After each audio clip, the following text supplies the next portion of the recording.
Pretty proud of it. And then boom, one of the craziest things I've ever seen. A disaster, such a mess. That was a big problem. It was a mess. There were definitely some mistakes. So that was a big part of what we had to do.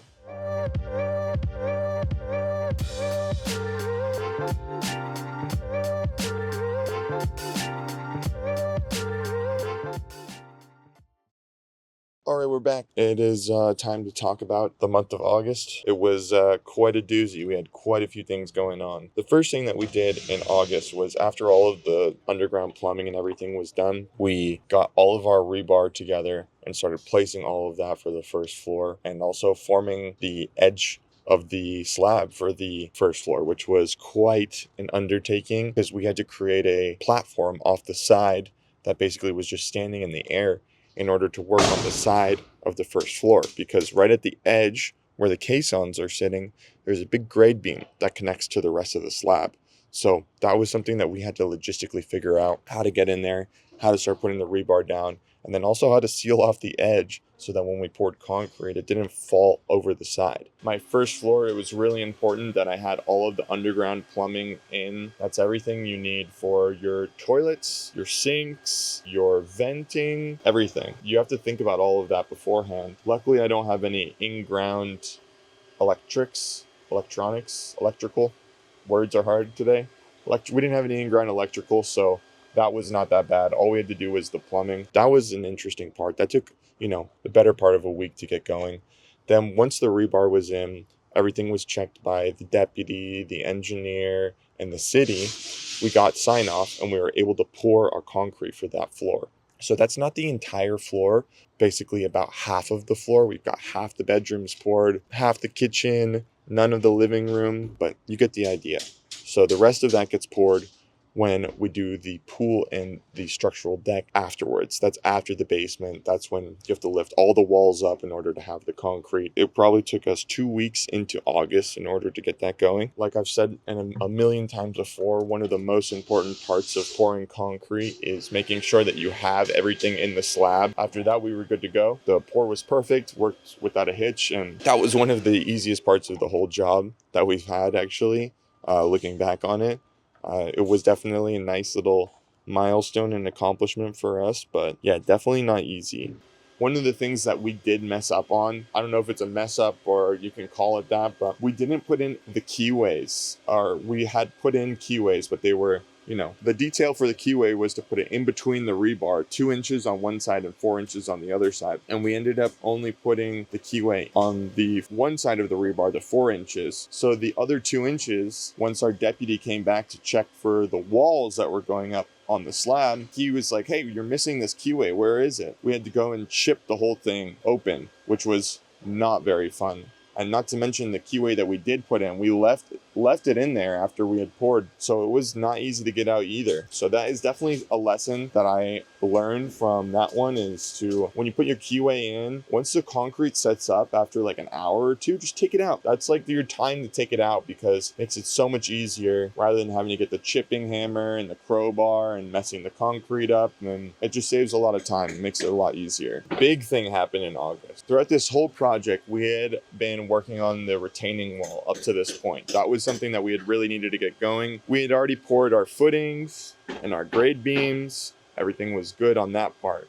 Next is the walls. So there are these dowels that come up, these little pieces of rebar that are sticking up from the grade beam that you kind of make your grid on, and that's how you make your wall, so that it's attached to the part below. It's all one continuous piece. So you make your grid, you make your forms on either side, you put wood on either side, and you fill that with concrete. That's the traditional way.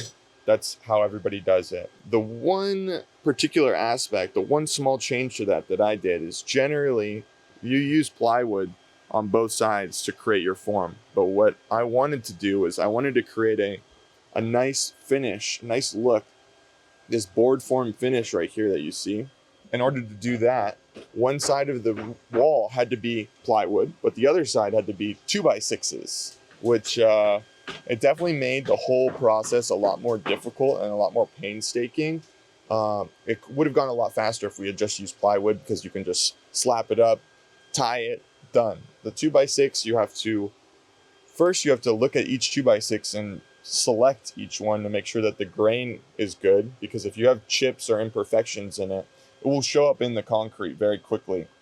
And then the second thing is stacking them all together and making sure they all fit together in a way that they can stay strong, because when you pour the concrete, there's a force that pushes out on you.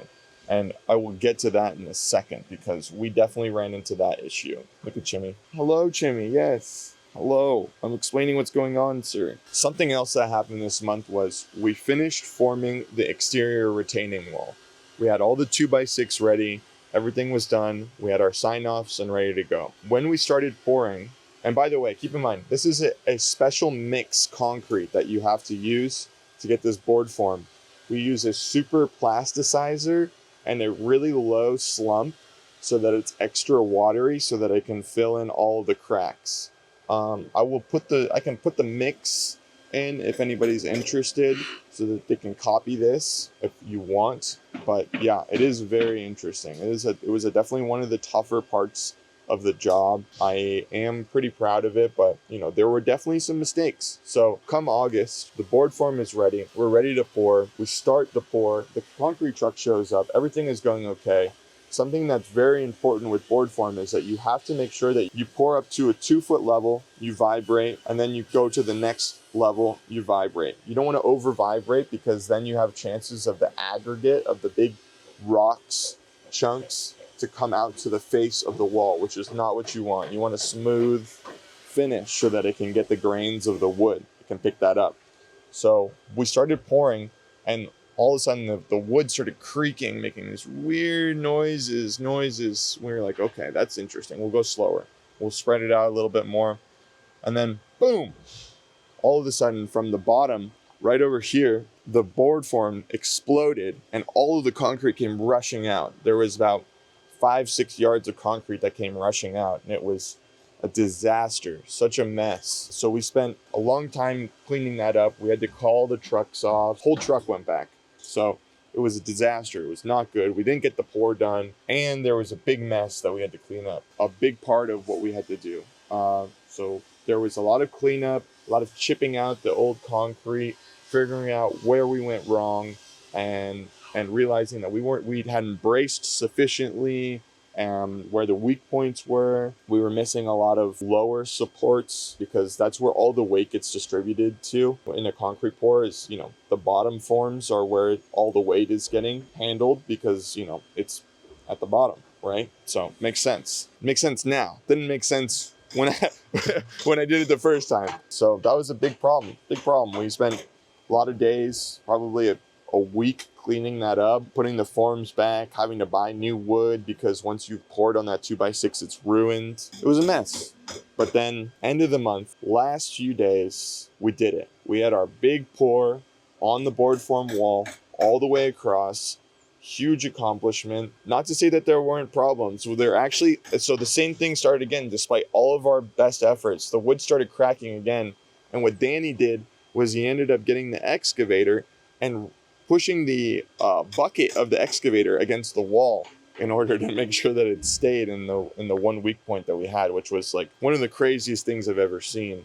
It was like a Superman move. So definitely seen some interesting stuff on this project so far. But that was August. That was the month of August. Thank you guys for watching this video. I really appreciate it. You should click back and watch the other videos to see how we got to this point. There will also be a video coming out next week that kind of continues the story and tells where we're going to be going from there. So be sure to tune in, click like, and leave a comment. Let me know what you'd like to see. I'm happy to do whatever you guys would like to see. Some more information, anything that's helpful. Thank you very much, and see you soon.